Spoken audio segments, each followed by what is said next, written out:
Technology. It's hard to imagine life without Wi-Fi. For most, it's a convenience we can't live without. But for a small group of people, Wi-Fi isn't just an invisible signal. It's a source of intense discomfort and even debilitating symptoms. Electromagnetic hypersensitivity, EHS, though not scientifically proven as a physical condition, has become a controversial topic that raises questions about technology's impact on our health. Today, we dive into the story of Karen Blake, a 37-year-old freelance artist whose life turned upside down due to a suspected sensitivity to Wi-Fi. To ensure her privacy and respect her experience, we've chosen not to use Karen's real images or likeness.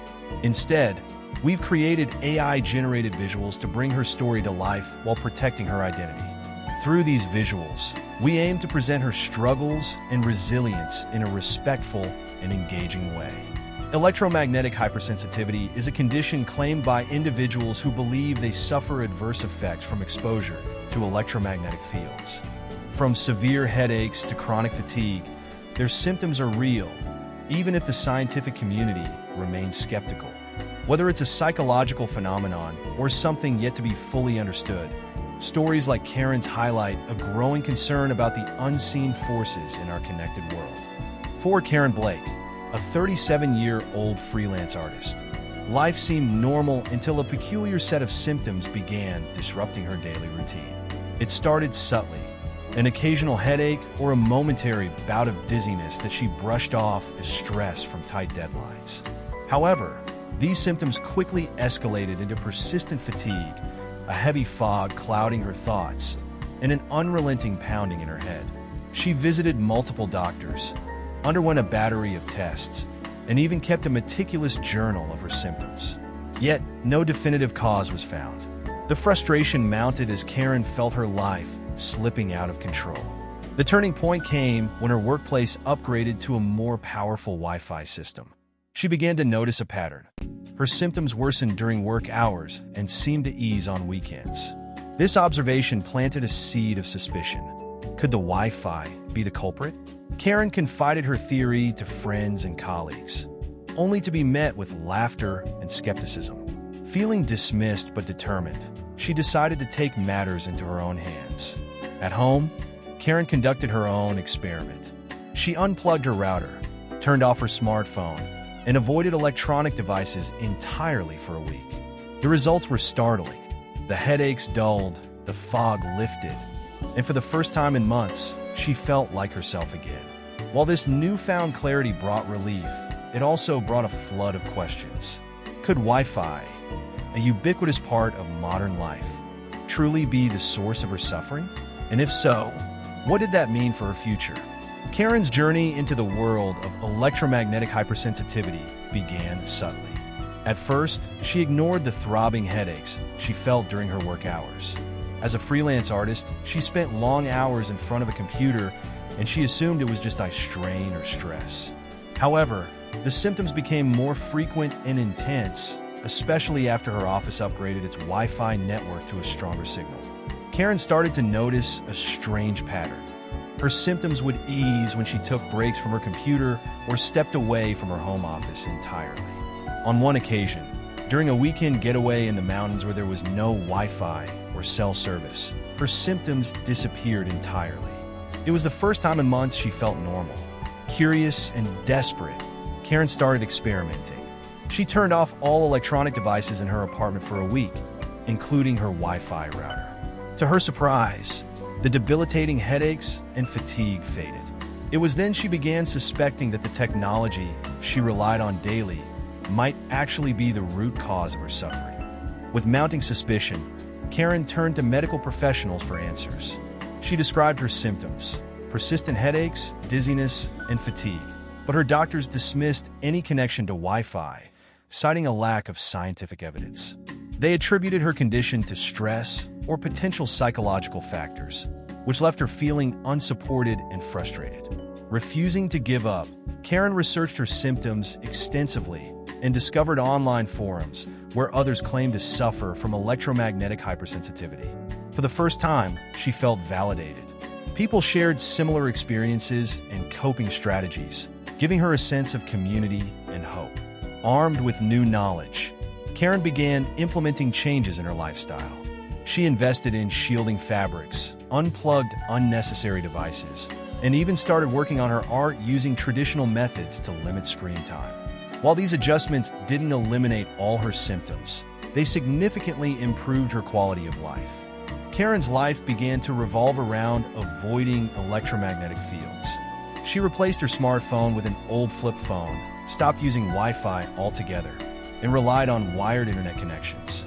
Her friends teased her for being allergic to technology, but she was steadfast. "It's not about belief," Karen often said. "It's about survival." Despite the adjustments, Karen faced constant challenges. Public spaces like cafes and libraries became off-limits due to their heavy use of Wi-Fi. Social events were tricky too. Many gatherings were held in areas teeming with electronic devices. Karen found herself increasingly isolated, forced to weigh the value of her health against the connections she cherished. To cope, Karen built a sanctuary in her home, a Wi-Fi-free zone where she could work on her art and relax without fear of triggering symptoms. She became more selective with her social interactions, inviting friends over instead of meeting them in public. These changes, though drastic, helped her reclaim some semblance of normalcy. Karen's new lifestyle wasn't without sacrifices.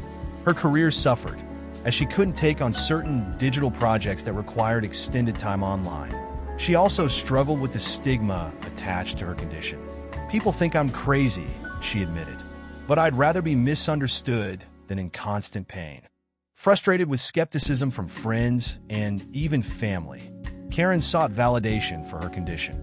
She began researching electromagnetic hypersensitivity, EHS, discovering forums and advocacy groups where others shared similar stories.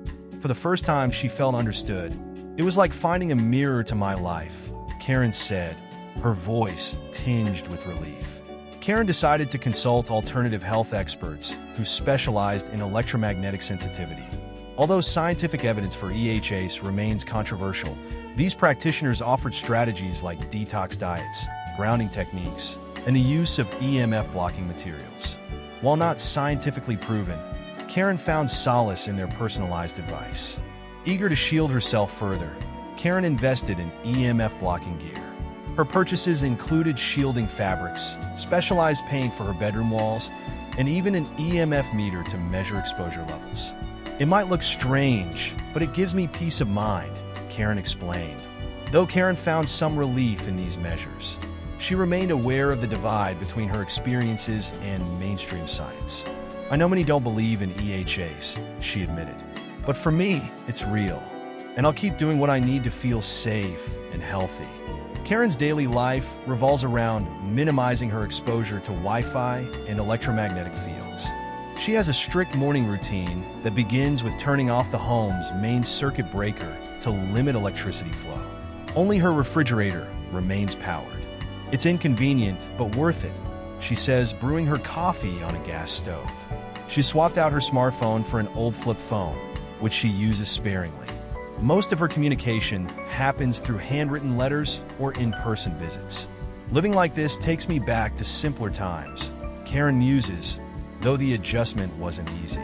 Karen also avoids crowded places like cafes, airports, or malls, where Wi-Fi signals are strongest. Instead, she spends her afternoons sketching in a quiet park or hiking in remote areas. Nature has become her sanctuary. Despite these limitations, Karen remains optimistic. "I've learned to appreciate the little things," she says, smiling as she waters her garden. "This lifestyle forces me to slow down, and there's beauty in that." Karen's journey led her to a small but vocal community of people who identify as living with electromagnetic hypersensitivity, EHS. Through online forums and support groups, she found others who claimed to share her experiences.